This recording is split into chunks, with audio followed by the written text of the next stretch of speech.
एक बकरे ने बताया कि इस एक चीज के लिए पत्नी अपने पति को भी मौत के घाट उतार सकती है। यह तीन लोग सगे खून के रिश्ते के साथ भी गद्दारी करते हैं। दोस्तों, किसी जंगल में एक ऊंट और एक बकरे के बीच में बड़ी गहरी मित्रता थी।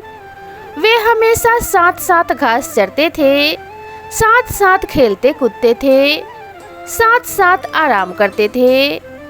दोनों के बीच काफी गहरी, काफी अच्छी दोस्ती थी। अगर नदी के उस पार जाना होता था तो ऊंट बकरे को अपनी पीठ पर बैठा लेता था और आसानी से दोनों नदी के उस पार पहुंच जाते थे। बकरा बड़ा ही बुद्धिमान प्राणी था।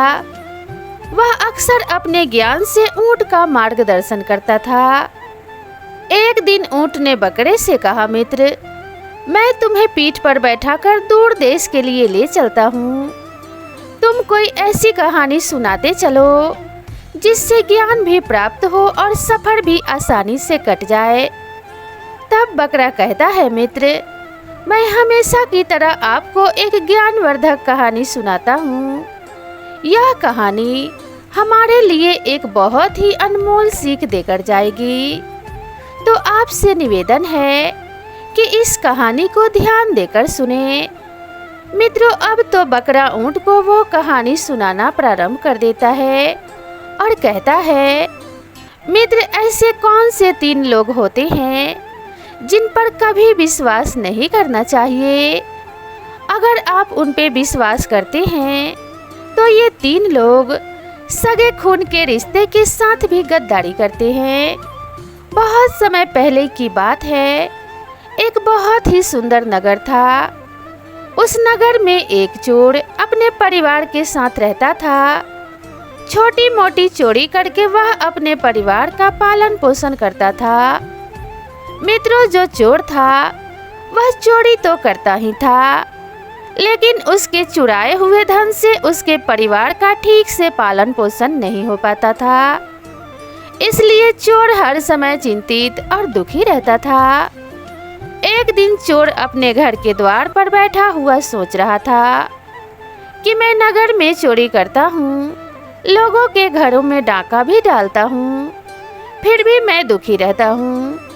मैंने इतनी चोरी कर ली, फिर भी मेरे परिवार की गरीबी दूर नहीं होती। अब मैं ऐसा क्या करूँ जिससे मेरे परिवार की गरीबी मिट जाए? मित्रों, चोर बैठा हुआ यह सब बातें सोच रहा था। तभी उसके दिमाग में एक विचार आता है। चोर ने विचार किया कि पाप तो पाप होता है, चाहे छोटा हो या बड़ा हो, चाहे छोटी चोरी करूं या बड़ी चोरी करूं, रहूंगा तो चोर ही। और यदि मैं चोरी करते हुए पकड़ा गया तो उतनी सजा मुझे छोटी चोरी करने के लिए मिलेगी जितनी सजा मुझे बड़ी चोरी करने के लिए मिलेगी। तो फिर क्यों ना मैं बड़ी चोरी करूं? मित्रों, यह विचार कर उस चोर ने एक योजना बनाई कि आज रात में मैं नगर के राजा के यहाँ खजाना लूटने जाऊंगा। और यह निश्चय करके वह नगर के राजा के यहाँ खजाना लूटने की योजना बनाने में जुट गया। मित्रों, जब रात होती है तो चोर दबे पांव राजमहल में प्रवेश कर जाता है और उसी तरह वो वहीं पर पहुंच जाता है जहां राजा का खजाना रखा हुआ था। वहां पहुंचकर उसने देखा कि खजाने के चारों तरफ कड़ी सुरक्षा है। कई सैनिक खजाने का पहरा दे रहे थे और उनकी आंखों से छुपकर खजाने तक पहुंचना बड़ा ही कठिन काम है। इतनी कड़ी सुरक्षा है, इस सुरक्षा के घेरे को तोड़कर खजाने तक पहुंचना कोई आसान काम नहीं था। यदि किसी सैनिक की नज़र चोर पर पड़ गई तो तुरंत ही वह उसे मौत के घाट उतार देगा। आज उन सैनिकों को देखकर चोर को सैनिक के रूप में अपना काल नजर आ रहा था। उन्हें देखकर ऐसा प्रतीत हो रहा था जैसे खजाने के चारों तरफ साक्षात यमराज पहरा दे रहे हैं। चोर सोचने लगा, अगर मैंने चोरी करने की कोशिश की तो आज मैं जीवित नहीं बचूंगा। मित्रों, यह सोचकर चोर ने चोरी का विचार त्याग दिया और उल्टे पांव ही वापस लौटने लगा। अभी कुछ दूर पर ही जा पाया था कि इतने में उसके मन में दूसरा विचार आया। वह सोचने लगा कि मैं इतनी मेहनत करके इस राजमहल के अंदर तक पहुंचा हूं और खाली हाथ ही अपने घर लौट रहा हूं। खाली लौटने से तो अच्छा है कि मैं यहाँ से कुछ ना कुछ तो चुरा ले जाऊं। यदि मैं यहाँ से खाली हाथ घर वापस लौटा तो मेरा इतनी दूर आना व्यर्थ हो जाएगा। मित्रों, यही सोचकर चोर ने अपने कदम राजा के सैन्य कक्ष की तरफ बढ़ा दिए। चोर ने अनुमान लगाया कि इस समय राजा तो अपनी रानी के साथ में गहरी नींद में सो रहे होंगे। राजा के सैन्य कक्ष में जाऊंगा और राजा के वस्त्र पहन लूंगा। उन राजसी वस्त्र को पहनकर राजा का वेशभूषा बनाकर आराम से यहाँ से धन चुराकर इन महलों से बाहर निकल जाऊंगा। पहरेदार को लगेगा कि मैं राजा हूँ, इसलिए वह मेरे रास्ते में नहीं आएंगे और मेरा काम आसान हो जाएगा। मित्रों, ऐसा निश्चय करके चोर राजा के सैन्य कक्ष के पास पहुंच जाता है और सैन्य कक्ष के बाहर लगे हुए पर्दे को धीरे से हटाकर अंदर झांकने की कोशिश करता है। जैसे ही उसने पर्दे को हटाकर अंदर झांका तो अंदर का नजारा देखकर वो सन्न रह गया। उसने देखा कि राजा अपने पलंग पर गहरी नींद में सोया हुआ है और उसकी रानी अर्धनग्न अवस्था में पलंग के सिरहाने बैठी हुई है।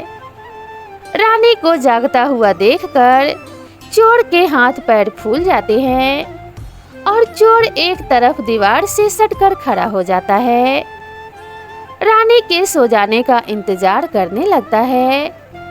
कुछ समय तक तो चोर उस दीवार से सटकर ऐसे ही खड़ा रहा। उसके बाद जब उसने पर्दा हटाकर फिर से देखा कि रानी सो गई या जाग रही है, क्योंकि चोर तो इस ताक में था कि रानी सोए तो मैं राजा के वस्त्र चुराकर उन वस्त्रों को पहन लूं और इस महल से बाहर निकल जाऊं। लेकिन चोर ने जब पर्दा हटाकर अंदर झांका तो उसने देखा कि रानी उसी अवस्था में बैठी हुई अभी भी जाग रही थी। तो चोर फिर से अपने उसी स्थान पर जाकर खड़ा हो जाता है जहां पहले खड़ा हुआ था। काफी देर खड़े रहने के बाद चोर ने विचार किया कि ऐसे मैं कब तक खड़ा रह सकता हूँ, ऐसे तो मेरी कमर तक थक जाएगी। यही सोचकर चोर ने निश्चय किया कि सैन्य कक्ष के बाहर जो कुर्सी पड़ी हुई है उस कुर्सी पर बैठकर कुछ देर आराम कर लेना चाहिए और तब तक रानी भी गहरी नींद में सो जाएगी। मित्रों, यही विचार कर चोर दबे पांव उस कुर्सी तक पहुंच जाता है और उसी के पास पहुंचकर उस पर बैठने का प्रयास करता है। लेकिन यह क्या, जैसे ही वह चोर उस कुर्सी पर बैठा वैसे ही वह कुर्सी टूट गई और चोर जोर की आवाज के साथ जमीन पर गिर पड़ा। चोर के गिरने की आवाज से राजा की नींद तो नहीं खुली, लेकिन जैसे ही चोर के गिरने की आवाज रानी के कानों में पड़ी तो रानी नंगी तलवार लेकर अपने सैन्य कक्ष से बाहर आती है। बाहर एक आदमी को देखकर रानी घबरा जाती है। उसने तुरंत तलवार निकाली और चोर की गर्दन के ऊपर रख दी। बोली, तू कौन है और किस लिए यहाँ आया है? सच बताना, वरना मैं तेरा सिर धड़ से अलग कर दूंगी।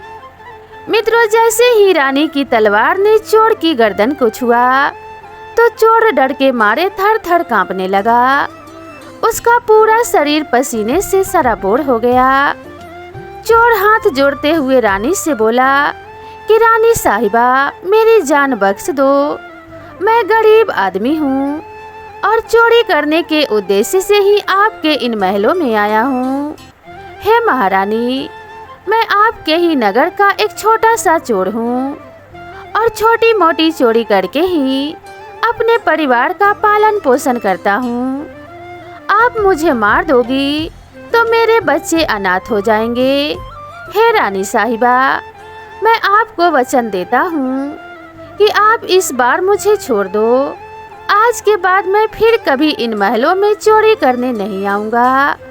हे रानी, मेरे छोटे छोटे बच्चे हैं, कृपया आज मेरी जान बख्श दो और मुझे यहाँ से जाने दो। रानी जब चोर की इन बातों को सुनती है तो उसे कुछ तरस आ जाता है। फिर कुछ सोच समझकर रानी उस चोर से कहती है कि सुनो, मैं तुम्हें एक शर्त पर छोड़ सकती हूँ। तुम्हें मेरा एक काम पूरा करना होगा। तुम्हारी जान भी बचा दूंगी और कुछ धन वगैरह भी दे दूंगी, लेकिन जाने से पहले तुम्हें मेरा यह काम करना होगा। चोर बोला, महारानी, आप जो बोलोगी मैं वही करूँगा। आपकी सभी शर्त मुझे मंजूर है, बस आपको मेरी गर्दन से तलवार हटानी है। आप जो कहोगी उसे मैं करने को तैयार हूँ। रानी बोली, यदि तुम जिंदा अपने घर जाना चाहते हो तो तुम मेरी इन बातों को कान खोलकर सुन लो। मेरी इच्छा यह है कि इस समय मैं काम से पीड़ित हूँ। यदि तुम मेरे साथ समागम करो और मुझे संतुष्टि प्रदान करो, तभी तुम यहाँ से जिंदा बाहर जा सकते हो। यदि तुमने मेरी बातों को नहीं माना तो तुम्हारा सर और मेरी तलवार एक झटके में तुम्हारी गर्दन को धड़ से अलग कर देगी। अब सोच लो तुम्हें क्या करना है। मित्रों, चोर जब रानी के मुख से इन सभी बातों को सुनता है तो रानी के इन वचनों को सुनकर वो और भी ज्यादा घबरा जाता है। चोर रानी से कहता है कि रानी साहिबा, आप ये क्या बोल रही हो? मैं कहाँ एक छोटा सा चोर और कहाँ आप इतने बड़े साम्राज्य की महारानी। मैं भला आपके साथ में ऐसा सोच भी नहीं सकता हूँ। ये तो मेरे लिए सोचना भी पाप है।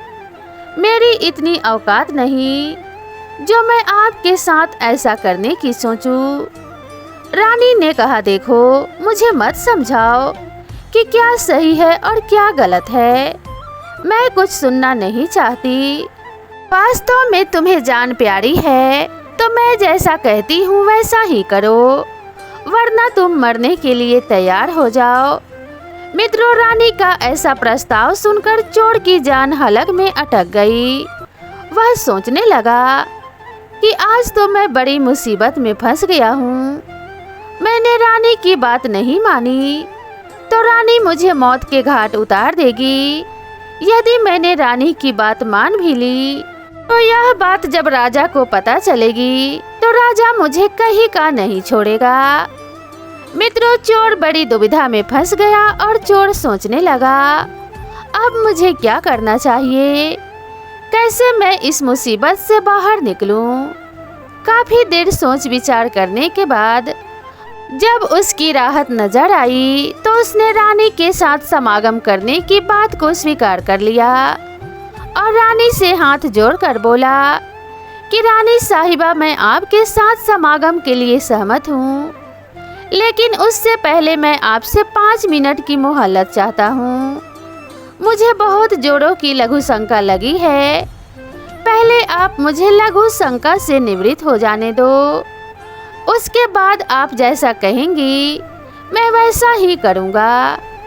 चोर की इन बातों को सुनकर रानी ने चोर की गर्दन से तलवार हटाई और उसी तलवार से पेशाब खाने का इशारा करते हुए बोली कि देखो, सामने ही पेशाब घर है, तुम जल्दी से लघु शंका से निवृत्त होकर आओ। मैं तुम्हारा यहाँ खड़ी इंतजार कर रही हूँ। रानी की सहमति मिलते ही चोर पेशाब खाने की तरफ चला गया। रानी वहीं पर खड़ी होकर उसके लौटने की प्रतीक्षा करने लगती है। मित्रों, जब चोर पेशाब खाने के अंदर पहुंचा तो चोर ने देखा कि पेशाब खाने में झरोखा बना हुआ है। उसने अपना दिमाग लगाया और अंधेरे का फायदा उठाया और रानी की नज़र से बचकर वो वहां से भाग निकला। भागते भागते जब वो द्वार पर पहुंचा तो द्वार पर पहरा दे रहे एक सैनिक ने उसे पकड़ लिया और पकड़कर उससे पूछताछ करने लगा। चोर तो पहले से ही डरा हुआ था। उसने सैनिक को सारा हाल, सारा घटनाक्रम बता दिया कि वह एक चोर है और चोरी करने के इरादे से इन महलों में आया है। और साथ ही उसने यह भी बता दिया कि रानी की नज़र मुझ पर पड़ गई है और अब वो मेरे साथ समागम करना चाहती है। किसी तरह मैं रानी को चकमा देकर अपने घर लौट रहा था, इतने में आपने मुझे पकड़ लिया। सैनिक को उसने सारी बात सच सच बता दी और बोला, अब आप मुझे मेरे घर जाने दो। चोर की इन बातों को सुनकर सैनिक कहने लगा कि तुमने राजमहलों में घुसने का दुस्साहस किया है, मैं भला तुम्हें कैसे जाने दे सकता हूँ। सैनिक के आगे हाथ जोड़ते हुए चोर बोला, बाबूजी, मैं बाल बच्चों वाला गरीब आदमी हूँ, कृपया करके मुझे यहाँ से जाने दो। आज के बाद फिर कभी इन महलों की तरफ मुड़कर भी नहीं देखूंगा। सैनिक ने कहा, ठीक है, यह ज़्यादा विनती कर रहा है तो मैं तुम्हें एक मौका दे सकता हूँ, लेकिन मेरी एक शर्त है। चोर बोला, ठीक है भाई, आप भी अपनी शर्त बता दो। मेरी रिहाई के बदले में आप मुझसे क्या करवाना चाहते हो? सैनिक कहने लगा कि सुनो भाई, यदि तुम यहाँ से जाना चाहते हो तो तुम्हें एक बार रानी के पास फिर से जाना होगा और रानी से कहना होगा कि मैं तुम्हारे साथ समागम करने के लिए तैयार हूँ, किंतु उससे पहले तुम्हें अपने हाथ से राजा को मारना होगा। यदि तुम रानी से ऐसा कहते हो तभी मैं तुम्हें यहाँ से जाने दूंगा, नहीं तो मैं तुम्हें अभी शोर मचाकर गिरफ्तार करवा दूंगा। मित्रों, पहरेदार की बातों को सुनकर चोर और भी दुविधा में फंस जाता है और चोर सोचने लगा कि वैसे तो मेरे प्राण बच भी सकते थे, परंतु अब नहीं बचेंगे। चोर सोचने लगा कि यदि रानी से मैंने यह बात कही तो रानी मेरा सर धड़ से अलग कर देगी। अब तो चोर को चारों तरफ मौत दिखाई दे रही थी। चोर सोचने लगा कि पता नहीं ऐसी कौन सी मनहूस घड़ी थी जो मेरे मन में इस राजमहल में चोरी करने का विचार आया। मैं यहाँ नहीं आता तो अच्छा ही था। पहरेदार जोर देकर कहने लगा, जल्दी बताओ कि तुमने क्या सोचा है? रानी के पास जाते हो या फिर मैं शोर मचाऊं? चोर बोला, भाई तुम शोर मत मचाओ, मैं अभी रानी के पास जाता हूँ और तुमने मुझसे जो बात कही है उसे मैं रानी से जाकर कहता हूँ। मैं इस प्रकार वो चोर मजबूर होकर रानी के पास जाता है और रानी के सामने वही बात रख देता है जो सैनिक ने बताई थी कि रानी साहिबा, मुझे आपके साथ संबंध बनाने में कोई एतराज नहीं, लेकिन मुझे इस बात का डर है कि यदि किसी तरह महाराज की नींद टूट गई और उन्होंने हमें देख लिया तो ना तुम जिंदा बचोगी और ना मैं। चोर बोला, हे रानी, यदि आप मेरे साथ में समागम चाहती हो तो उससे पहले तुम्हें अपने पति का सर काटना होगा। अगर तुम मेरी इन बातों को पूरा करती हो तो मुझे तुम्हारे साथ संबंध बनाने में कोई आपत्ति नहीं है। अगर आपको मेरी इन बातों से ऐतराज है तो मैं राजा के हाथों मरने की अपेक्षा आपके हाथों मरना उचित समझूंगा। चाहो तो आप मुझे मार सकती हो। मित्रों, कामाग्नि में अंधी रानी चोर के मुख से जब इन बातों को सुनती है तो चोर की बातों को सुनकर वो कहती है कि बस इतनी सी बात, रुको मैं अभी राजा साहब को मौत के घाट उतार देती हूँ। और इतना कहकर रानी शयन कक्ष के अंदर चली जाती है और एक ही बार में महाराज का सिर धड़ से अलग कर देती है। मित्रों, जैसे ही रानी ने राजा का सिर काटा तो पूरा शयन कक्ष राजा के खून से लहूलुहान हो गया और रानी भी खून से लथपथ हो गई। रानी भी राजा के खून से पूरी तरह भीग गई थी। राजा की मौत के बाद रानी ने उस भयानक मंजर को देखा तो उस मंजर को देखकर रानी बेहोश होकर गिर पड़ी। चोर को भी मौका मिल गया, इसलिए चोर भी चुपचाप वहां से फरार हो गया। इधर जब अगला दिन हुआ, अगले दिन की सुबह जब राज कर्मचारियों ने देखा कि राजा के सैन्य कक्ष में राजा की सिरकटी लाश पड़ी है और राजा के पास उनकी रानी बेहोश पड़ी है, तो इस नज़ारे को देखकर राजमहल में शोर मच गया कि कोई राजा साहब को मार गया है।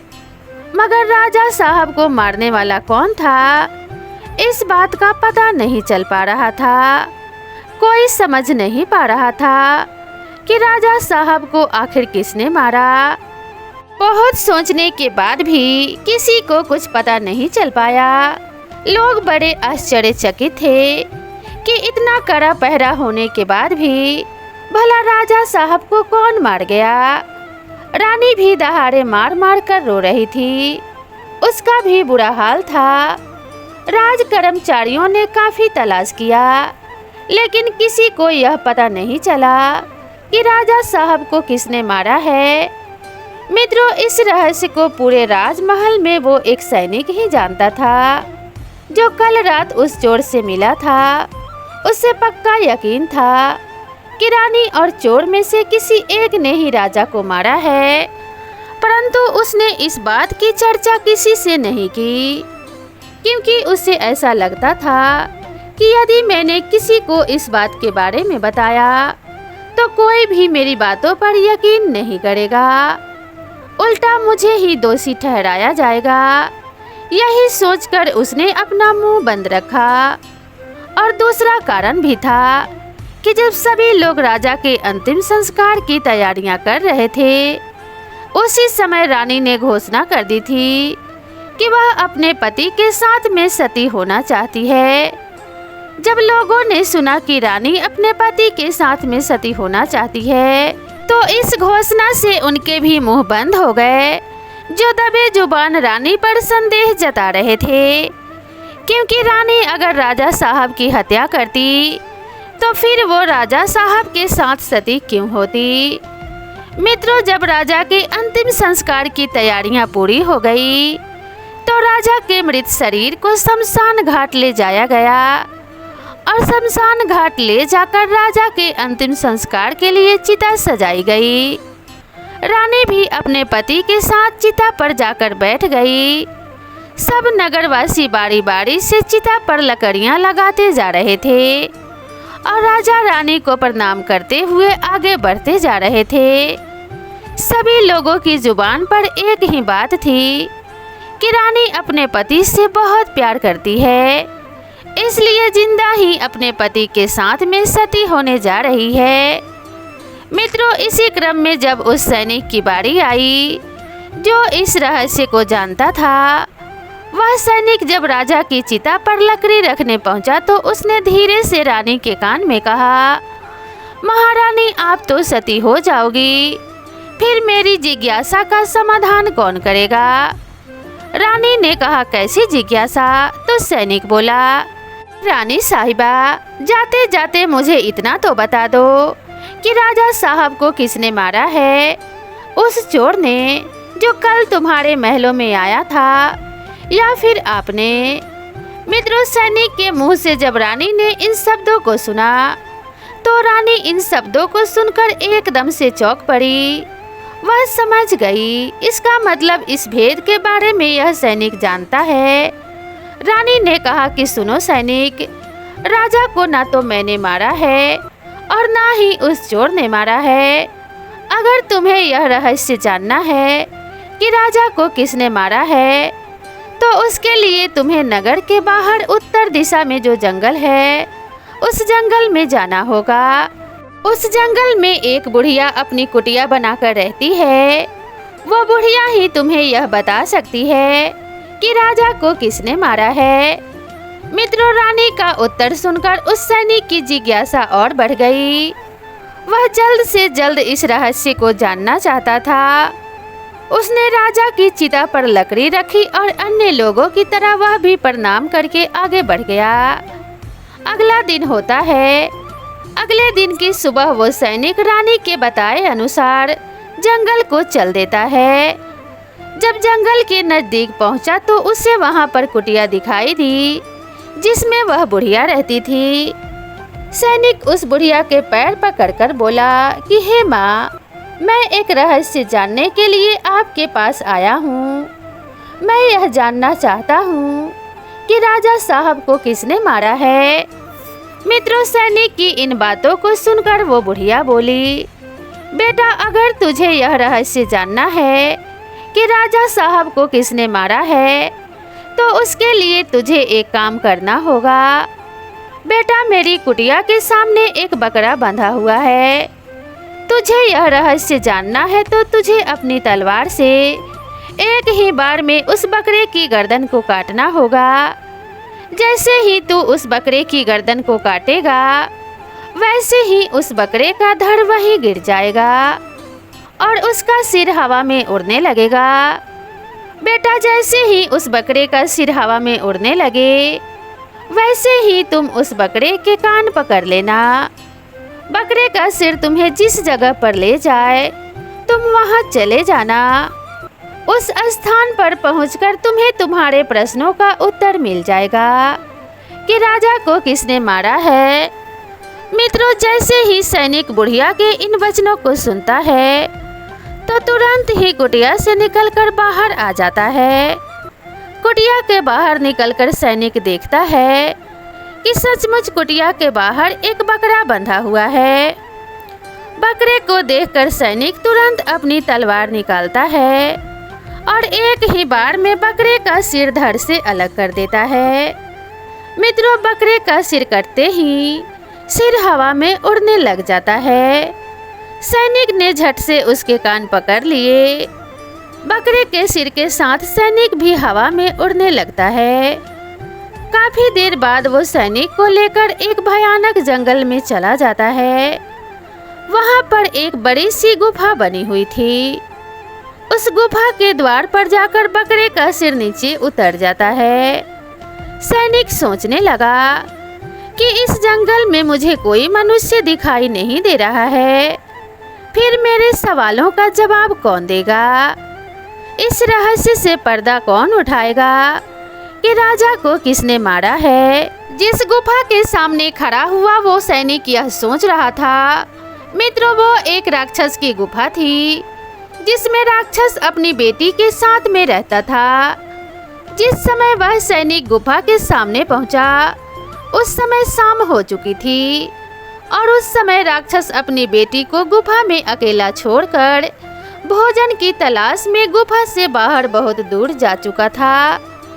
इधर जब राक्षस कन्या को किसी मनुष्य की गंध महसूस होती है तो वो अपनी गुफा से बाहर निकलकर आकर देखती है और जब उसने सैनिक को देखा तो एक हट्टे कट्टे नौजवान को देखकर वो बड़ी प्रसन्न हुई। उसने देखा कि उसके गुफा के द्वार पर एक नौजवान खड़ा है। सैनिक को देखकर उसने सोचा, अगर मैंने इसे मारकर खा लिया तो मेरे एक समय की भूख मिट जाएगी और अगर मैंने इसे जिंदा रखा तो यह नौजवान मेरे बहुत काम आएगा। मैं इसे खिलौना बनाकर अपने पास रखूंगी, यह मेरा मन बहलाएगा। मित्रों, यह विचार आते ही राक्षस कन्या ने तुरंत एक सुंदर सी लड़की का रूप बनाया और उस सैनिक के सामने जाकर खड़ी हो गई। जैसे ही सैनिक की नज़र उस राक्षस कन्या पर पड़ती है तो अपने सम्मुख इतनी सुंदर सी स्त्री को देखकर उस राक्षसी कन्या पर वो मोहित हो जाता है, क्योंकि आज तक उसने अपने जीवन में इतनी सुंदर स्त्री को नहीं देखा था। इधर वो राक्षस कन्या तो सैनिक पर पहले से ही मोहित थी। जब उसने देख लिया कि नौजवान भी मेरी सुंदरता पर मोहित हो गया है तो उसने सैनिक को अपने साथ चलने का आग्रह किया, जिससे सैनिक ने भी सहर्ष स्वीकार कर लिया और इस तरह से वह सैनिक उस राक्षसी के साथ उस गुफा में चला जाता है। सैनिक अपने सवाल के जवाब के लिए इतना दूर भयानक जंगल में आया था। उसका एकमात्र उद्देश्य राजा की मौत के रहस्य को जानना था। वह सैनिक अपना उद्देश्य तो भूल गया और उस राक्षस कन्या के साथ रमन करने लगा। मित्रों, इधर जब राक्षस के आने का समय होता है तो राक्षस कन्या को नौजवान के प्राणों की चिंता होने लगती है। वह राक्षस कन्या सोचने लगी कि यदि मेरे पिता ने इस नौजवान को देख लिया तो वो इसे जिंदा ही खा जाएगा। यही सोचकर जैसे जैसे राक्षस के आने का समय होता है, उस राक्षस कन्या ने अपनी माया से उस नौजवान को एक मच्छर बना दिया और उसे मच्छर बनाकर दीवार पर चिपका दिया और उसके बाद वह राक्षसी के रूप में बदल गई। इधर जब राक्षस अपनी गुफा में लौटकर वापस आता है तो उसने अपने लड़की से पूछा कि बेटी, क्या बात है, आज मुझे इस गुफा में मानुष की गंध क्यों आ रही है? क्या मेरे पीछे इस गुफा में कोई मनुष्य आया था? पिता की इन बातों को सुनकर राक्षस कन्या बहाना बनाते हुए कहने लगी, पिताजी, आप भी कैसे बातें कर रहे हो? इस भयानक जंगल में कोई मनुष्य कैसे आ सकता है? यदि गलती से कोई आ भी गया तो मैं उसे कच्चा ही चबा जाऊंगी। आप फिक्र मत करिए, किसी मनुष्य में इतनी हिम्मत नहीं है जो हमारी गुफा तक पहुंच सके। चलिए पिताजी, आप थक गए होंगे, अब आप सो जाइए, मैं आपका सिर दबा देती हूँ। मित्रों, इस प्रकार वह राक्षस कन्या अपने पिता को गुमराह कर देती है और उस नौजवान सैनिक के बारे में अपने पिता को कुछ नहीं बताती है। अब तो उस राक्षस कन्या का रोज का ये नियम बन गया था। जैसे ही रात होती थी और राक्षस अपने शिकार के लिए गुफा से बाहर जाता तो वह सैनिक को पुनः पुरुष बना देती थी और जैसे ही राक्षस के लौटने का समय होता तो वो उसे मच्छर बनाकर दीवार पर चिपका देती थी। इस प्रकार उस सैनिक को राक्षस की गुफा में रहते रहते काफी समय बीत जाता है। जब उस सैनिक को राक्षस की गुफा में काफी समय बीत गया, जब उस राक्षस की कन्या से मन भर गया तो उसे अपने बीवी बच्चों की याद सताने लगी। परंतु वह राक्षस कन्या की चंगुल में था और उसके चंगुल से निकलना कोई आसान कार्य नहीं था। ऐसे ही चलते चलते जब कुछ दिन और बीत गए तो एक दिन उस सैनिक को गुफा से भागने का मौका मिल जाता है। हुआ यह कि एक दिन जब राक्षस अपनी बेटी को गुफा में अकेला छोड़कर जंगल में शिकार के लिए चला जाता है तो पिता के जाने के बाद उस राक्षस कन्या ने मच्छर बने हुए सैनिक को पुनः पुरुष बना दिया और उसके साथ प्रेम करने लगी। उसके बाद वो उसे मच्छर बनाना भूल गई और सैनिक से बात करते करते उसे नींद आ गई। इसी मौके की तलाश में तो सैनिक था कि कब मुझे मौका मिले और मैं यहाँ से भागूं। मित्रों, जैसे ही उस सैनिक को यह मौका मिला तो सैनिक दबे पांव उस गुफा से बाहर निकल जाता है। गुफा से बाहर आकर सैनिक ने विचार किया कि मुझे राक्षस कन्या से तो छुटकारा मिल गया, लेकिन अपने नगर तक मैं कैसे पहुँचूं?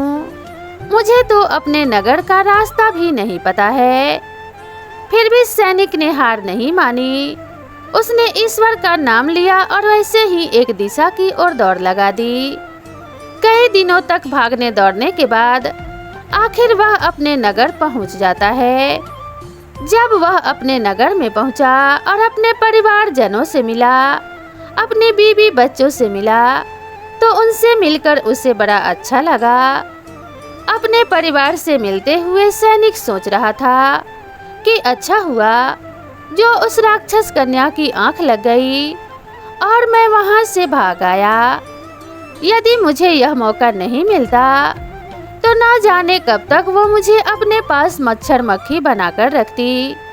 भगवान का लाख लाख शुक्र है जो मुझे ये मौका मिल गया।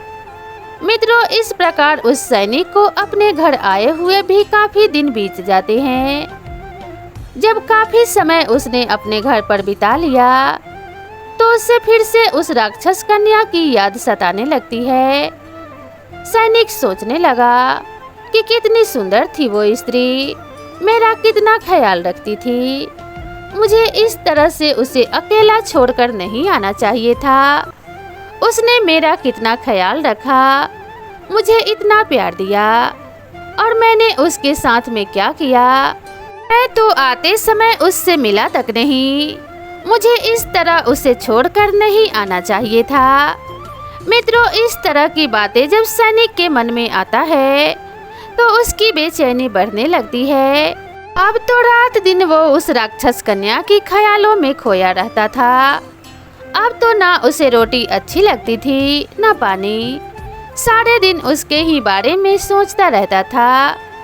जब उसकी बेचैनी बढ़ने लगी तो सैनिक उस राक्षस कन्या से मिलने के लिए छटपटाने लगा और उसने निश्चय किया कि चाहे कुछ भी हो जाए, लेकिन एक बार वो उस कन्या से मिलकर जरूर आएगा।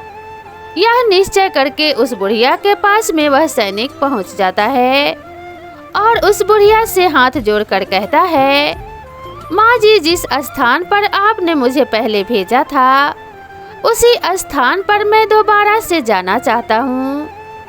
बुढ़िया ने जब सैनिक को देखा तो बुढ़िया सैनिक को देखकर पहचान गई कि यह तो वही सैनिक है जो कुछ दिन पहले मेरे पास राजा के हत्यारे का पता लगाने के लिए आया था। बुढ़िया बोली, बेटा, जिस काम के लिए मैंने तुम्हें उस जंगल में भेजा था, क्या तुम्हारा काम अभी भी पूरा नहीं हुआ? सैनिक बोला, नहीं माँ जी, छोड़िए उन बातों को। मुझे उन बातों से क्या लेना देना कि राजा को किसने मारा। मैं तो उससे भी ज्यादा जरूरी कार्य के लिए आपके पास में आया हूँ। माँ जी, बस एक बार आप मुझ पर कृपा कर दो और मुझे उस स्थान पर पहुँचा दो। बस मैं एक बार उस स्थान पर जाना चाहता हूँ। मित्रों, अब तो सैनिक उस बात को भूल चुका था कि मैं पहली बार इस बुढ़िया के पास में क्यों आया था। अब तो सैनिक को केवल उस राक्षस कन्या से मिलना था। उसके अंदर उस कन्या से मिलने के लिए बेचैनी बढ़ती ही जा रही थी। वो बार बार बूढ़ी औरत से उस स्थान पर पहुंचने की मिन्नत कर रहा था। सैनिक की इस बेचैनी को देखकर बुढ़िया समझ गई कि यह सैनिक काम के वशीभूत है। उस बुढ़िया ने कहा कि बेटा, पहले तो मेरे पास में एक बकरा था जिसके तुम कान पकड़कर वहां पहुंच गए थे, लेकिन अब तो मेरे पास दूसरा बकरा नहीं बचा है। अब मैं तुम्हें वहां कैसे पहुंचाऊं? तब सैनिक ने कहा कि माता जी, मैं तुम्हारा जीवन भर आभारी रहूंगा। आप मुझे किसी भी तरह उस स्थान पर पहुंचा दो। मैं एक बार उस राक्षस कन्या से मिलना चाहता हूँ। आप किसी भी तरह उस लड़की से मुझे मिलवा दो। सैनिक की इन बातों को सुनकर बुढ़िया बोली, ठीक है, यदि तुम नहीं मानते हो तो मेरे पास एक दूसरा उपाय है जिससे तुम शीघ्र ही उस लड़की के पास पहुंच सकते हो। जब सैनिक ने पूछा कि क्या उपाय है तो बुढ़िया कहने लगी कि बेटा, तुम उस लड़की से मिलना चाहते हो तो उसके लिए तुम्हें अपने बड़े बेटे को मेरे पास लाना होगा। सैनिक बोला, यह कौन सी बड़ी बात है, मैं अभी अपने बेटे को लेकर आता हूँ। अब तो मित्रों, वह सैनिक अपने घर जाता है और अपने पुत्र को अपने साथ लेकर आता है। इतना कहकर सैनिक अपने घर पहुंचा और अपने बड़े बेटे को लेकर बुढ़िया के पास आया तो बुढ़िया कहने लगी, माता जी, मैं अपने बेटे को अपने साथ ले आया हूँ, बताइए अब मुझे क्या करना है। बुढ़िया बोली, बेटा, तुम्हें ज्यादा कुछ नहीं करना है। जिस प्रकार तुमने उस बकरे का सिर काटा था उसी प्रकार तुम्हें अपने पुत्र की गर्दन काटनी है। जिस तरह तुम बकरे के कान पकड़कर उस स्थान पर पहुँचे थे उसी तरह तुम्हारे बेटे का सर भी तुम्हें उसी स्थान पर पहुँचा देगा। मित्रों, काम के वशीभूत वह सैनिक लड़की से मिलने के लिए अपने बच्चे का सर काटने के लिए तैयार हो जाता है।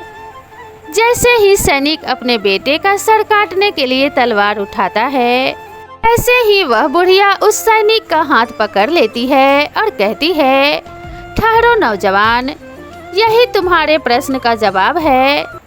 तुम मेरे पास उस दिन एक सवाल लेकर आए थे कि राजा को किसने मारा है। तो सुनो, नौजवान राजा को ना तो चोर ने मारा है और ना ही रानी ने मारा था। राजा को तो सिर्फ हवस ने मारा था। जिस तरह आज तुम काम वासना में अंधे होकर अपने ही बेटे को मारने के लिए तैयार हो गए हो, इसी हवस के वशीभूत होकर मनुष्य अंधा हो जाता है और इतना घृणित कार्य कर देता है जिसकी कोई कल्पना भी नहीं कर सकता। वासना का अंधा रिश्ते को तार तार कर देता है। कब किसकी जान ले ले ये कोई नहीं जानता। इसलिए कोई कितना भी सगा हो, वासना के अंधे का कभी विश्वास नहीं करना चाहिए। बुढ़िया आगे समझाते हुए बोली, बेटा, दूसरा होता है धन का लालची। धन का लालची व्यक्ति भी कभी किसी का सगा नहीं होता। जो व्यक्ति धन का लालची होता है उसके लिए भी कोई चीज मायने नहीं रखती। ऐसे लोग थोड़े से धन के लालच में सभी सीमाएं लांघ जाते हैं। धन के लालची व्यक्ति का भी कभी विश्वास नहीं करना चाहिए। बेटा, अब मैं तुम्हें तीसरे व्यक्ति के बारे में बताती हूँ जिसके ऊपर भी कभी भूल कर भी विश्वास नहीं करना चाहिए। बेटा, वो है क्रोधी इंसान। जिन व्यक्तियों का स्वभाव क्रोधी किस्म का होता है, ऐसे लोग भी विश्वास के काबिल नहीं होते। क्रोधी मनुष्य क्रोध में अंधा होकर वह सब कुछ कर डालता है जिसका अंजाम पछताने के अलावा कुछ नहीं होता। क्रोधी मनुष्य की बुद्धि सबसे शून्य हो जाती है। क्रोधी मनुष्य को अपना पराया कुछ दिखाई नहीं देता। क्रोधी मनुष्य से सदा सावधान रहना चाहिए। तो पुत्र, यह थे वो 3 लोग जिनसे हमेशा बचकर रहना चाहिए। यह लोग किसी भी हद तक जा सकते हैं। यह 3 लोग अपने सगे खून के साथ भी गद्दारी कर सकते हैं। बुढ़िया आगे उस सैनिक को समझाते हुए बोली, बेटा, जंगल में कोई कन्या नहीं है। यह तो सब मेरी रची हुई माया थी। यदि मैं सीधे सीधे तुम्हारे प्रश्न का उत्तर दे देती और कहती कि राजा को वासना ने मारा है, तो तुम्हें मेरी बातों का यकीन नहीं होता। लेकिन आज तुमने अपनी आंखों से देख लिया है कि वासना में मनुष्य कितना अंधा हो जाता है कि उसे अपना पुत्र भी दिखाई नहीं देता। तो अब आप यकीन कर सकते हो कि राजा को ना तो चोर ने मारा था और ना ही रानी ने। राजा को तो सिर्फ वासना ने मारा था। मित्रों, इतना कहकर वो अपने कुटिया में वापस चली जाती है और सैनिक अपने पुत्र को लेकर अपने घर चला आता है और इधर वो ऊंट उस बकरे को लेकर अपने गंतव्य तक पहुंच जाता है।